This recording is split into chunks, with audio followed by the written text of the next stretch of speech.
একজন মনোযোগী বোকা একজন বিভ্রান্ত প্রতিভার চেয়ে বেশি কিছু অর্জন করতে পারে। তাই বোকা হওয়াটা কোনো অন্যায় নয়, বোকা হওয়াটা কোনো দোষ নয়। যদি ক্যাশবুক বুঝে না থাকো, ক্যাশবুকে অনেক সমস্যা, কিছু বুঝতে পারছো না, আমি কিছু শর্ট ট্রিক বলে দেবো ক্যাশবুকের, কালকে গিয়ে ইউজ করো। যারা সেমিস্টার 2 আছো ক্লাস 11-এ তাদের জন্য এই ভিডিওটা। একদম কমন জিনিস, common adjustment, common journal entry শিখিয়ে দেবো, যেগুলো তোমার খুব কাজে আসবে। আচ্ছা দাদা, এইগুলো তো আমরা আমাদের স্যারও শিখিয়েছে, আমি জানি তোমাদের স্যার শিখিয়েছে, তাও একবার 2 মিনিটের জন্য দেখে নাও আর সব বুঝে যাবে। আগে জার্নাল এন্ট্রি বলো। পারচেজ গুডস ফর ক্যাশ, কি হয় journal entry? Purchase account debit to cash account. Sales furniture, কি হয় journal entry? Cash account debit to furniture account. Paid salary, salary account debit to cash. Receive from Salman Khan, cash account debit to Salman Khan. তুমি sir এত তাড়াতাড়ি কেন বলছো? দেখো ভাই, একটা জিনিস বলি, তোমার বাড়িতে তোমার সম্মান নেই, এটুকু মনে রাখবে। কার সম্মান আছে? না তোমার বন্ধুদের সম্মান আছে। কার সম্মান আছে? রিলেটিভদের সম্মান আছে। তুমি যদি কোনো কথা বলো ঘরে, এই কোনো পরামর্শ দাও, আরে না মা এটা ঠিক হচ্ছে না, বাবা ঠিক হচ্ছে না, তুই বেশি বুঝিস, তুই এখন কিসে পড়িস, 11 পড়িস, বাচ্চার মতো থাক। তো তোমার বাড়িতে তোমার সম্মানটা কম, অন্যের সম্মানটা বেশি। মানে এই কথাটা হচ্ছে যে তোমার বন্ধু যদি তোমার বাড়িতে আসে, তোমার বন্ধুকে খুব সুন্দর রান্না করে খাওয়ানো হবে। এবার তুমি যদি বলো যে আমাকে আজকে খুব সুন্দর রান্না করে খাওয়াও, মোটেও খাওয়াবে না। তাহলে একটা জিনিস ভালো করে বুঝবে যে পারচেসের বাড়িতে পারচেসের সম্মান নেই, কার সম্মান আছে? না ক্যাশের সম্মান আছে। ইন দ্য সেম ওয়ে ক্যাশের বাড়িতে ক্যাশের সম্মান নেই, কার সম্মান আছে? পারচেসের সম্মান আছে। তাহলে আমরা কি করছি? ক্যাশবুক। তার মানে ক্যাশবুকে কি করব? ক্যাশের সম্মান নেই, কার সম্মান আছে? পারচেসের। পারচেস ওপরে আছে, তার মানে বাই পারচেস হয়ে যাবে। ওপরে যেটা থাকবে সেটা ডেবিটে, যেটা থাকবে সেটা বাইরের দিকে চলে যাবে।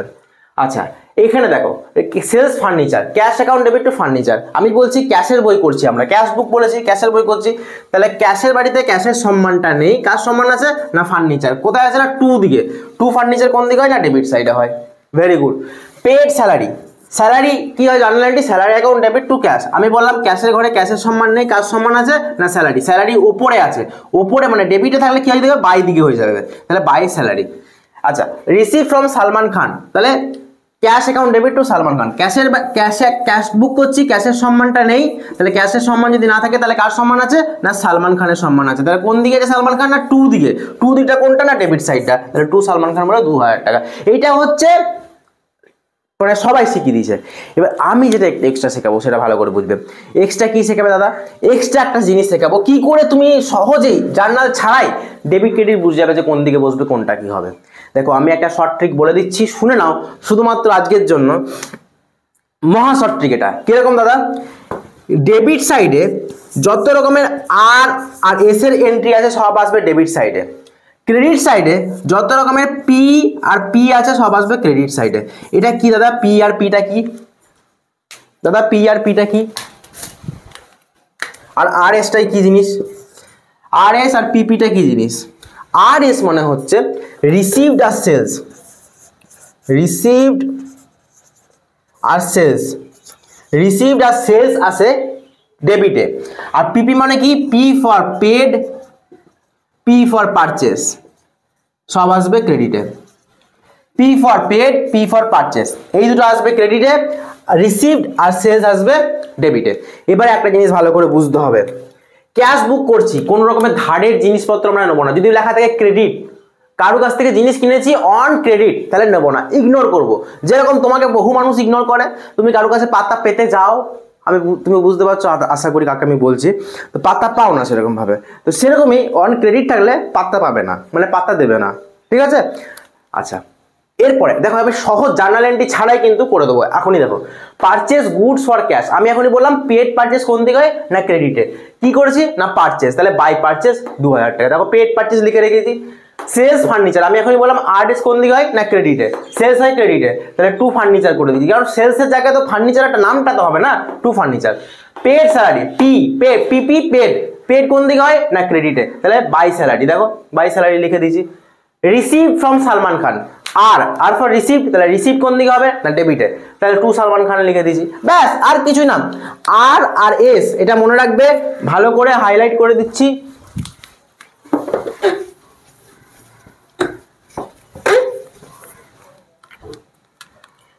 আর এস মানে রিসিভড এবং সেলস হয় ডেবিটে ক্যাশ বুকে, আর পেড আর পারচেস হয় ক্রেডিটে।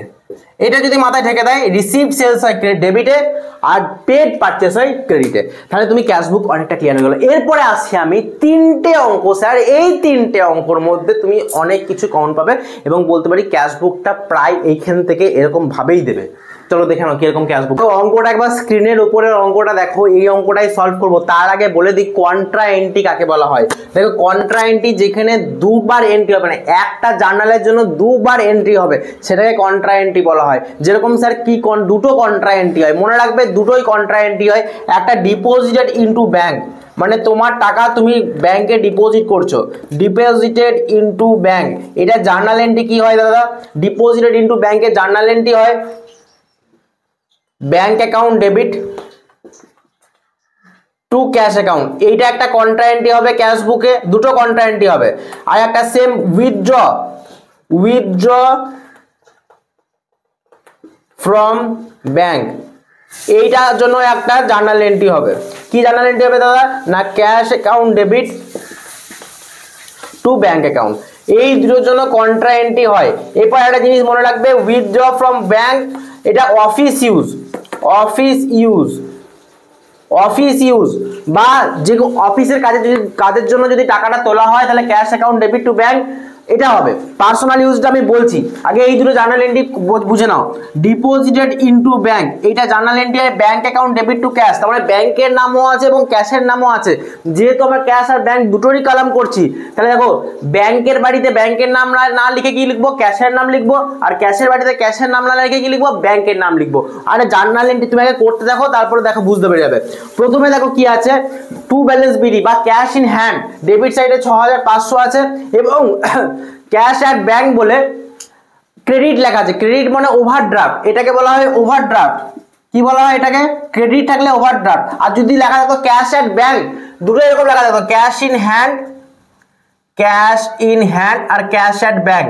যদি এটাই লেখা থাকতো ক্যাশ ইন হ্যান্ড আর ক্যাশ এট ব্যাংক, তাহলে কি করতাম? এইখানেই 8750 লিখে দিতাম, কিন্তু এখানে লেখা আছে ক্রেডিট। এই ক্রেডিটটা লেখার জন্য আমরা এই সাইডে লিখেছি, বোঝা যাচ্ছে? যদি এইটা না থাকতো তাহলে আমরা দুটোই এই সাইডে লিখে দিতাম, 6500 আর 8750টা। আমি লিখলাম কেন? এখানে ক্রেডিট লেখা আছে, বা যদি এখানে ওভারড্রাফট লেখা থাকে তাহলে আমরা লিখবো ওভারড্রাফট যদি লেখাটা থাকে। আচ্ছা, তারপরের 8ই মার্চ কি করেছে না টাকা তুলেছে অফিস ইউজের জন্য, withdraw cash from bank for office use. তাহলে কোন এন্ট্রিটা হবে দাদা? এই এন্ট্রিটা, উইথড্র ফ্রম ব্যাংক অফিস ইউজের জন্য। তাহলে আমার কাছে কি আসছে? Cash account debit to bank. Journal entry হবে কি না cash account debit to bank account. তাহলে আমি বললাম কি যে ক্যাশের বাড়িতে ক্যাশের নাম হবে না, কার নাম হবে? ব্যাংকের নাম। টু ব্যাংক লিখেছি দেখো, সেজন্য টু ব্যাংক বলে ক্যাশের ঘরে অ্যামাউন্টটা লিখেছি, আর এখানে বাই ক্যাশ বলে ব্যাংকের ঘরে অ্যামাউন্টটা লিখেছি। এই যে সি দিয়েছি, সি ফর কন্ট্রা, এই সি চিহ্নটা দিয়েছি, তার মানে হচ্ছে কন্ট্রা। এই কন্ট্রা এন্ট্রির জন্য স্টুডেন্টরা কনফিউজ হয়ে যায়। শুনে দেখো, ক্যাশ আর ব্যাংক শুধুমাত্র দুটো এন্ট্রিতেই হয়, মানে দুটোই কন্ট্রা এন্ট্রি হবে, একটা ডিপোজিটেড ইনটু ব্যাংক, একটা withdraw from bank. Withdraw from cash আর ব্যাংকের দুটো যেহেতু নাম আছে, সেজন্য ক্যাশের বাড়িতে টু ব্যাংক লিখলাম, আর ব্যাংকের বাড়িতে বাই ক্যাশ বলে ব্যাংকের বাড়িতে লিখলাম। এইটা হচ্ছে কন্ট্রা এন্ট্রি, মানে ব্যাংক বলে ক্যাশের ঘরে লিখলাম আর ক্যাশ বলে ব্যাংকের বাড়িতে লিখলাম, এটাই হচ্ছে কন্ট্রা এন্ট্রি। আচ্ছা, তার আরেকটা দেখো, তারপর যে ক্যাশ সেলস, আমি বলেছি দাদা রিসিভড আর সেলস কোন দিকে হয় না হয় ক্রেডিট সাইডে। টু সেলস করে দিয়েছি, দেখো সেলস করেছে কত টাকা না 6500 টাকা, তাহলে সেলস হয় কোন দিকে না ডেবিটে হয়। আমি ডেবিটে করে দিয়েছি, আমি বলেছিলাম না আর এস রিসিভড আর সেলস সবসময় কোথায় হয় না ডেবিটে, আর পিপি পেড পারচেস হয় ক্রেডিটে। রিসিভড সেলস কোন দিকে হয় আমি আরেকবার বলে দিচ্ছি, রিসিভড আর সেলস কোন দিকে হয় না ডেবিটে, আর পেড আর পারচেস কোন দিকে হয় না ক্রেডিটে। তারপরের এন্ট্রি 18 তারিখে। আচ্ছা, তার আগে একটা এন্ট্রি আছে, এন্ট্রিটা তোমরা ভালো করে দেখো, এন্ট্রিটা দেখো তোমরা ভালো করে, দাঁড়াও। এন্ট্রিটা হচ্ছে 12 তারিখ আর 13 তারিখ। Received a cheque from Somnath, endorse Somnath cheque in favour of Kanak. তো এই যে এন্ডোর্সমেন্ট কথাটার অর্থ হলো কি, তুমি নিজে চেকটা পেরে তুমি আবার অন্য কাউকে ট্রান্সফার করলে, অন্য কারোর নামে আবার তুমি চেকটা দিয়ে দিলে। এন্ডোর্সমেন্টের এন্ট্রি কখনোই হবে না। আর received a cheque from Somnath, এটাও কেন হলো না? কারণ সোমনাথের চেকটা নিয়েই তো কানাককে দিল, তাই দুটো এন্ট্রি কিন্তু হবে না। রিসিভড এ চেক ফ্রম সোমনাথও হবে না, আর সোমনাথ কানাককে দিল এটাও হবে না। এন্ডোর্সমেন্টের এন্ট্রি হবেই না। আচ্ছা, আরেকটা কন্ডিশন তোমাদেরকে বলে দিই, যদি বলতো received a cheque from Somnath আর তারপরে যদি লেখা থাকতো চেক ডিসঅনার্ড, কি লেখা থাকতো? সোমনাথ চেক যদি ডিসঅনার্ড হয়ে যায় তাহলে কি লিখতাম? প্রথমে লিখতাম, আমি বলছি প্রথমে 13 তারিখে এন্ট্রি লিখতাম, যদি লেখা থাকতো ডিসঅনার্ড, এন্ডোর্সমেন্টের বদলে যদি লেখা থাকতো ডিসঅনার্ড তাহলে কি করতাম? প্রথমে টু সোমনাথ লিখতাম, টু সোমনাথ কত টাকা? রাজা স্যার সোমনাথে আছে হচ্ছে 1800 টাকা, চেক বলেছে তাহলে 1800 টাকা আমি ব্যাংকের ঘরে লিখে দিতাম। এবার যদি বলতো যে চেকটা ডিসঅনার্ড হয়ে গেছে, মানে 13 তারিখে যদি বলতো চেকটা ডিসঅনার্ড হয়ে গেছে, তাহলে আমি আবার এখানে লিখতাম 13 তারিখেই যে বাই সোমনাথ, সোমনাথ কত টাকা লিখতাম? না স্যার এখানে আমি 1800 টাকা লিখতাম। কিসের জন্য? চেকটা ডিসঅনার্ড হয়ে গেছে, ডিসঅনার্ডের এন্ট্রি হয়, ডিসঅনার্ডের এন্ট্রি হয় কিন্তু এন্ডোর্সমেন্টের কোনো এন্ট্রি হয় না, তাই এটা কিন্তু মনে রাখবে, এটা দেয়নি, এটা আমি লিখলাম তাও বোঝানোর জন্য যে এন্ডোর্সমেন্ট কিন্তু হবে না, এন্ডোর্সমেন্ট দিয়েছে এন্ডোর্সমেন্ট কিন্তু হবে না। ক্যাশ সেলস, ক্যাশ সেলসটা বুঝতে পেরে গেছো? আচ্ছা ডিপোজিটেড ক্যাশ ইনটু ব্যাংক, এখনই বললাম যে ডিপোজিটেড ক্যাশ ইনটু ব্যাংক মানে কন্ট্রা এন্ট্রি। কি কন্ট্রা এন্ট্রি? না bank account debit to cash. ডিপোজিটের কি এন্ট্রি হয়? Bank account debit to cash. তাহলে ব্যাংকের বাড়িতে কার নাম? ক্যাশের নাম। আর ক্যাশের বাড়িতে কার নাম? না ব্যাংকের নাম। ব্যাংকের বাড়িতে কার নাম? ক্যাশের নাম। তাহলে ব্যাংকের বাড়িতে ক্যাশের নাম, টু ক্যাশ, টু ক্যাশ বলে ব্যাংকের ঘরে লিখলাম। আর এখানে ক্যাশের বাড়িতে কার নাম? না বাই ব্যাংক, তাহলে বাই ব্যাংক বলে ক্যাশের বাড়িতে লিখলাম। এইটাই হচ্ছে ব্যাপার, মানে টু ক্যাশটা তাহলে এখানে বসবে, এই টু ক্যাশটা এখানে বসলো, ব্যাংক উপরে আছে মানে বাই ব্যাংকটা এখানে বসবে, ব্যাস আর কিছু না। এটাই হচ্ছে কন্ট্রা এন্ট্রি। 22 তারিখে বলেছে withdraw cash from bank for personal use, নিজস্ব ইউজের জন্য, ঘরের খরচার জন্য, তার মানে ওয়াইফকে খুশি করার জন্য বা তার হাজবেন্ডকে খুশি করার জন্য কিছু টাকা সে তুলেছে, তাহলে এইটা কিন্তু কন্ট্রা এন্ট্রি হবে না। পার্সোনাল ইউজের জন্য কোনোদিন কন্ট্রা এন্ট্রি হয় না। পার্সোনাল ইউজের জন্য সবসময় কি হবে? Drawings account. কি হবে? একটা এন্ট্রি হবে বাই ড্রয়িংস অ্যাকাউন্ট। কি হবে? বাই ড্রয়িংস অ্যাকাউন্ট, ভালো করে বোঝো, বাই ড্রয়িংস অ্যাকাউন্ট 500 টাকা। তারপরে এন্ট্রি কি? পারচেজ গুডস ফর ক্যাশ, আমি এখনই বললাম পিপি কি হয়, তাহলে বাই পারচেজ বলেছে, তাহলে পারচেজটা এখানে হয়ে যাবে। ব্যাংক চার্জেস, ব্যাংক আচ্ছা তার আগে আছে ব্যাংক ইন্টারেস্ট। ব্যাংক ইন্টারেস্ট, তোমাকে ব্যাংক সুদ দিচ্ছে, তুমি টাকা জমিয়ে রেখেছিলে 1 লাখ টাকা, তারপরে তোমাকে 1,02,000 টাকা তোমাকে সুদ দিয়েছে, ভাই তুমি এতদিন আমাদের ব্যাংকে টাকাটা রেখেছো না, 2,000 টাকা তুমি সুদ নাও, তাহলে তুমি সুদ পেয়েছো কত টাকা? 150 টাকার। খুব সুন্দর, তাহলে তুমি কি লিখলে? টু ইন্টারেস্ট বলে। আমি কেন বলেছি রিসিভড ইন্টারেস্ট? ইন্টারেস্ট কি হবে ভাই? রিসিভ কোন দিকে হয়? না ডেবিট হয়, তাহলে ইন্টারেস্ট পাচ্ছি আমি, তার মানে 150 টাকা হয়ে গেল। ব্যাংক চার্জেস, ব্যাংক চার্জেস কি হবে স্যার? ব্যাংক তোমার কাছ থেকে টাকা কেটেছে কেন? এটিএম চার্জেসের জন্য বা কোনো ট্রানজ্যাকশনের জন্য বা প্রিন্ট আউট চার্জেসের জন্য একটা চার্জেস কেটেছে, কত টাকার? না 20 টাকা। কোথা থেকে কাটবে? না ব্যাংক থেকে কাটবে, হয়ে গেল। Last entry most important, last এন্ট্রিটা বোঝো ভালো করে, লাস্ট এন্ট্রিটা বুঝবে। বলেছে তুমি deposited all cash into bank in excess of 2,000 টাকা, 2,000 টাকার বেশি যখনই হয়ে যাবে ক্যাশের ঘরে, তখন সেটাকে ব্যাংকের বাড়িতে ট্রান্সফার করে দাও। যখনই 2,000 টাকার বেশি হয়ে যাবে ক্যাশের বাড়িতে, তখনই ব্যাংকের বাড়িতে ট্রান্সফার করে দাও। তাহলে আমি আগের থেকেই লিখে দিচ্ছি বাই ব্যালেন্স সিটি, আমার অ্যান্সার বেরোবে 2,000 টাকা, কারণ 2,000 টাকায় রাখতে বলেছে ক্যাশের বাড়িতে, আর বাকি যেটা বেরোবে ব্যালেন্সটা সেটা বসবে ব্যাংকের বাড়িতে। কি করে দাদা করবো ব্যালেন্সটা? এবার দেখো এইটা একটা প্লাস করলে হয় 14,600, বড়টা আমরা লিখতে হয় জানো 14,600, আমি লিখে দিলাম দু সাইডে। এবার ভালো করে বোঝো, 14,600 থেকে এই তিনটেকে মাইনাস করবো। কোন তিনটেকে স্যার? না 4,500 প্লাস 1000 প্লাস 2,000 মাইনাস 14,600, মাইনাস করলে হয় 7,100। এই 7,100টা আমি এখানে লিখলাম। এখানে কি বলে লিখবো দাদা? 31 মার্চ ডেট দেবো। কি বলে লিখবো দাদা? বাই, বাই ব্যাংক, কারণ ব্যাংকে ও ট্রান্সফার করতে বলেছে, এটা হয়ে যাবে কন্ট্রা এন্ট্রি। তাহলে কন্ট্রা এন্ট্রি যখনই হবে, তাহলে এখানে একটা হবে কন্ট্রা, মানে দুই সাইডে কি বলে হবে দাদা? না টু ক্যাশ অ্যাকাউন্ট। তাহলে এইখানেও আমাকে লিখতে হবে কন্ট্রা এন্ট্রি, তাহলে ক্যাশে করে কোন দিকে হবে? না ব্যাংকে 7,100 টাকা। এরপর আমরা ব্যালেন্স করব 4,500 প্লাস 150 প্লাস 7,100, 4,500 প্লাস 150 প্লাস 7,100, 11,750 টাকা, 11,750 টাকা। এবার মাইনাস করি, 11,750 মাইনাস, এটা হবে না, minus 1,600 minus 500 minus 20, 8,750 plus 1,600 plus 500 plus 20 minus 11,750। 880 টাকা। তাহলে এই 880 টাকা এবং 2000 টাকা, এটা আমার ব্যালেন্স সিডি বেরিয়ে গেল। তাহলে এটা এপ্রিল লেগে ফার্স্ট এপ্রিল লেগে কি লিখবো টু ব্যালেন্স বিডি। কত টাকা অ্যামাউন্ট না 2000 টাকা এবং 880 টাকা, 880 টাকা। এইটা হয়ে গেল আমাদের উত্তর। এইটা যদি বুঝে দাও তাহলে আমি তারপর নেক্সট অঙ্কে যাবো। যদি না বুঝতে পারো আরেকবার রিপিট করো না, দেখে নাও, বুঝে নাও, শিখে। যেগুলো মাখন ভাবে ক্লাস 11 সেমিস্টারে আসার সম্ভাবনা খুব আছে, এই 9টা এন্ট্রি ভালো করে দেখে নাও। এর মধ্যে একটা দুটো এন্ট্রি আসছে। ক্যাশ সেল 25,000 টাকা, তার সঙ্গে জিএসটি এবং এসজিএসটি দিয়েছে 6%। একটা জিনিস মনে রাখবে, সেলসের সঙ্গে জিএসটি কোনটা হয় না, সেলসের সঙ্গে জিএসটি হয় আউটপুট। সেলস যখনই থাকবে তখনই আউটপুট জিএসটি হবে। জিএসটি যদি যায় তাহলে আউটপুট সিজিএসটি, আউটপুট এসজিএসটি। তাহলে আমি বলেছি রিসিভ সেলস কোন দিকে হয় দাদা না 2 দিকে, 2 সেলস। তাহলে তার সঙ্গে দুটো জিনিস বলবে, তার লেজুর দুটো, output CGST, output SGST. 25,000 into 6% করো, তাহলে বেরিয়ে যাবে দেখো 1500 টাকা আর 1500 টাকা। একবার দেখে নাও, 25,000 6%, 1500। তাহলে আউটপুট সিজিএসটি, আউটপুট এসজিএসটি। পরের এন্ট্রি পারচেজ গুডস 18,000 টাকা, তার সঙ্গে সিজিএসটি আর এসজিএসটি। তাহলে পারচেজের সঙ্গে কি হয় দাদা, পারচেজের সাথে হয় input.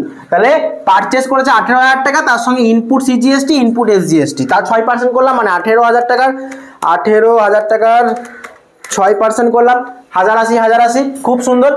Sold goods to Raman rupees 5,000 টাকা। এটা কি হবে? তোমার মন কি বলছে হবে? একদমই হবে না, কারণ রামানকে ধারে জিনিসপত্র বিক্রি করছে। ধারে জিনিসপত্র কিন্তু ক্যাশবুকে আসে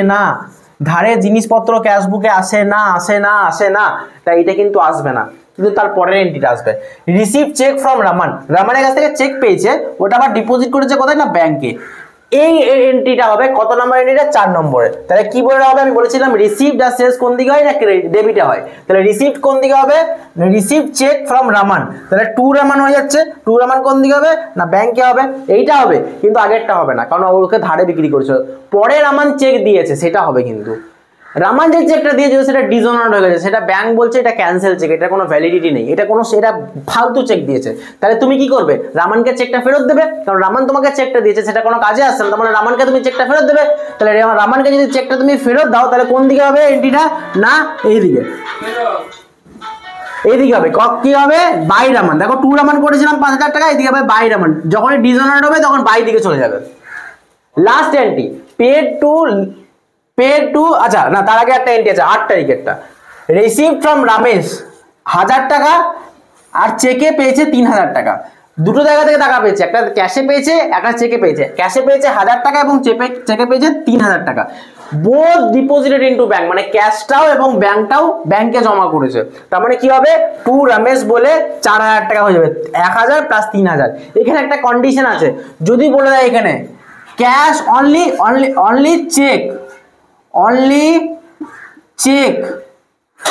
only cheque deposited into bank যদি বলে দেয়, তাহলে বাবা আমাকে কিন্তু এখানে 3,000 টাকা করতে হবে আর এইখানে করতে হবে 1,000 টাকা। যদি বলে দেয় only cheque deposited into bank, আর যদি বলে বোথ, তাহলে 3 + 1 4 করে দাও, 4,000 টাকাই তুমি জমা করে দাও ব্যাংকে। ক্লিয়ার? তাহলে আমি এখানে 4,000 টাকা লিখে দিচ্ছি, তোমাদেরকে বোঝানোর জন্যই বললাম। আচ্ছা, last entry paid to Lalit 700 টাকা in full settlement of his account 3,000 টাকা।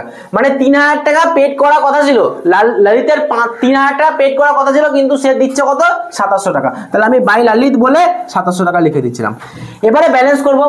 ক্যাশের দিকটা ব্যালেন্স করলাম, 28,000 টাকা বেরোলো। 28,000 থেকে এই 4টে মাইনাস করলাম, 28,000 থেকে এই 4টে মাইনাস করলাম, এই ভ্যালুটা বেরোলো, এটা বাই ব্যালেন্স সিডি বলে লিখে দিলাম। আবার ব্যাংকের ঘরে দেখো এই দুটোকে প্লাস করলাম, 9,000 টাকা বেরোলো। এই 9,000 টাকাটা এখানে লিখলাম, 9,000 থেকে 5,000 টাকা মাইনাস করলাম, যেটা আমি লিখেছিলাম, এটা ব্যালেন্স বেরোলো 4,000 টাকাটা। এই সিডি অ্যামাউন্টটা আবার বিডি হয়ে এখানে ঢুকে যাবে, আর কিছু না।